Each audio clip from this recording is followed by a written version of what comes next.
क्या आप जानते हैं कि प्रकृति ने धरती पर एक ऐसी लक्ष्मण रेखा बनाई है जो दिखाई तो नहीं देती, लेकिन अपने अस्तित्व का एहसास जरूर करवा देती है। इस रेखा को कोई पक्षी लांघता है और न कोई जानवर। इस रेखा के दोनों तरफ की दुनिया एक दूसरे से बिल्कुल अलग है। आइए जानते हैं कि यह रहस्यमयी अदृश्य रेखा कहाँ है और इसके अस्तित्व के पीछे की कहानी क्या है। जब जब हमें लगता है कि हम प्रकृति को समझ गए हैं, तभी प्रकृति हमें समझा देती है कि इसके रहस्य इंसान की सोच से कहीं गहरे हैं। आपने रामायण में लक्ष्मण रेखा के बारे में सुना होगा। इस रेखा को लक्ष्मण जी ने सीता जी की रक्षा के लिए बनाया था और इसे कोई लांघ नहीं सकता था। क्या आप जानते हैं एक ऐसी ही लक्ष्मण रेखा धरती पर बनी हुई है जो दिखाई तो नहीं देती, लेकिन अपने अस्तित्व का एहसास जरूर करवा देती है। इस रेखा को लांघने की गलती ना आकाश में उड़ता कोई पक्षी करता है और न समुद्र में तैरने वाली मछलियां। यहां तक कि जमीन पर रहने वाले जानवर भी इस लकीर को पार नहीं करते। इस रेखा के दोनों तरफ की दुनिया बिल्कुल अलग है। आइए जानते हैं कि यह रहस्यमयी अदृश्य रेखा कहां है और कैसी है इसके आसपास की दुनिया। इंडोनेशिया के दो द्वीपों के बीच एक ऐसी रेखा है जो रियल भी है और वर्चुअल भी।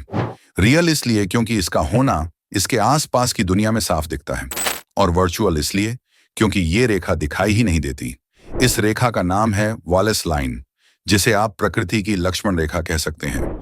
ये वॉलेस लाइन बाली और लोम्बोक के बीच है। इन दोनों आइलैंड के बीच करीब 35 किलोमीटर की दूरी है और बीच में है समंदर। ये रेखा इसी जगह है।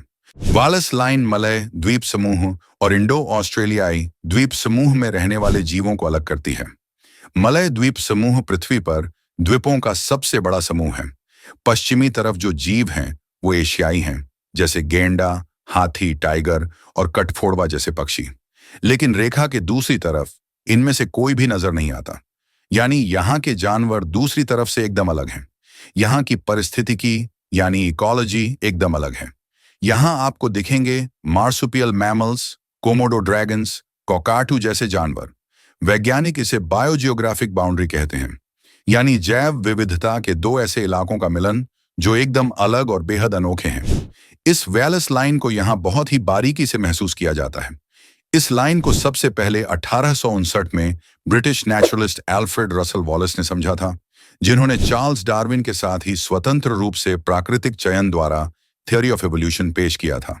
हालांकि इस रेखा को यह नाम अंग्रेजी जीव विज्ञानी और मानव विज्ञानी टी.एच. हक्सले ने दिया था। इस खोज ने उन्हें फादर ऑफ बायोग्राफी के रूप में स्थापित किया।